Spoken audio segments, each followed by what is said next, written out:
Hello, viewers, and welcome to another episode of Some Old Man with a Cellular Phone. In this episode, I'm going to first off show off my 3 new radios because I've been spoiling myself rotten. And I'm going to discuss Mars mods and open transmit and frequency freedom, whether you should do it or shouldn't do it, and my thoughts and opinions on the Mars mod. So let's get right into it. First, we have my new FT710, and I went and got myself a new FTM 510D, and I went and picked myself up the ICOM IC7300. And I'm currently running that through JS8 call, waiting for a net that's going to be starting a little later today. But more to the point, the Mars mod. Most radios I've encountered, it's either simple to Mars mod it or it can become more complicated. Usually removing a 0 ohm diode or soldering a bridge on part of the circuit board.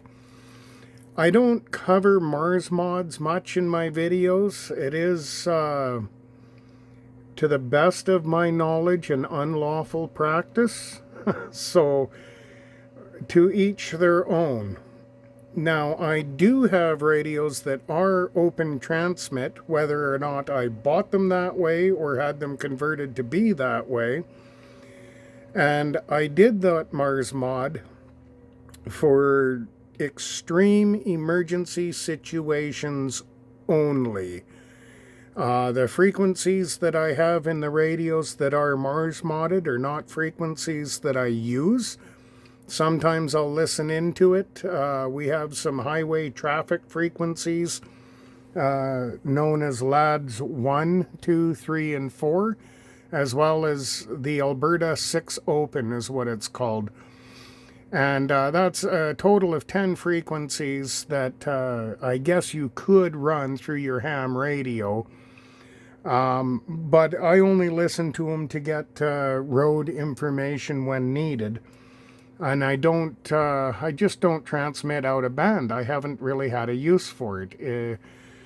With HF here, the only out of band you would ever want to transmit on that isn't going to result in somebody with a lot of authority coming to change the way your finances are, would be the Citizens band. And for that, I own a Citizen band radio, so it just doesn't make sense to modify a brand new radio for CB. And then for my home base, this radio, I'm not going to mod it because I don't need it and I never use it. When I'm at home, I just don't need it. I only ever use my ham bands. That's why I became a ham guy. To have the GMRS frequencies or any of the other ones, it just doesn't make a lot of sense to me because I won't talk on them anyway. And if I want to listen for any reason, I can scan it all. I just cannot transmit on it all. And I'm comfortable with that. I do not transmit out of band anyway.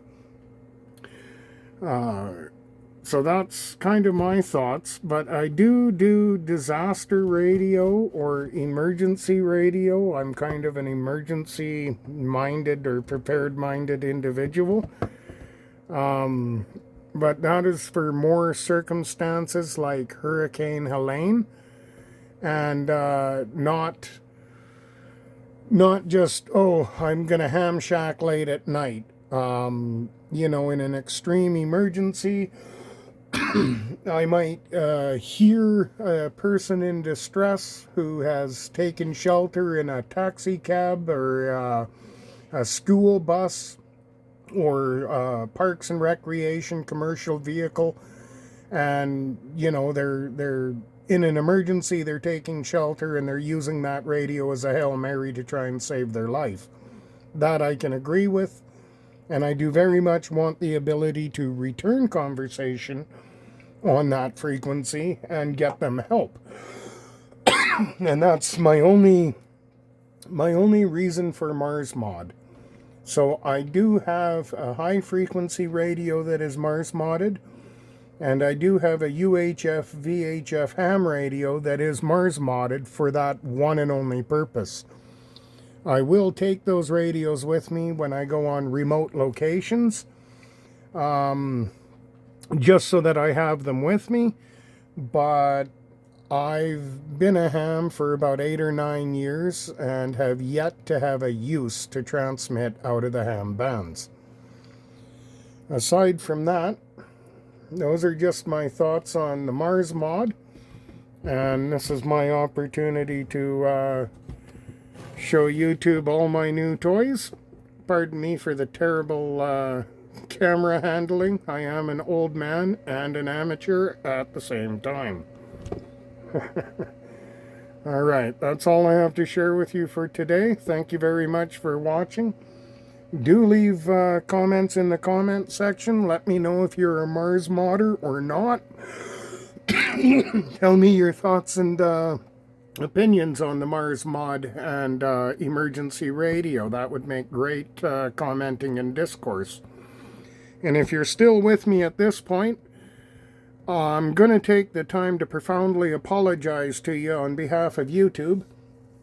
I watched one of my videos and found it was chocked full of commercials. It was like a 20-minute video I watched, and they must have had about 6 commercials in it. I am not monetized, and I do not sign up for the commercial thing in my... so YouTube's just, they're on their own with that. Sorry there's so many commercials. I do hope you enjoy the content. Thank you very much for watching, and please leave a comment. Have a great Thursday, YouTube.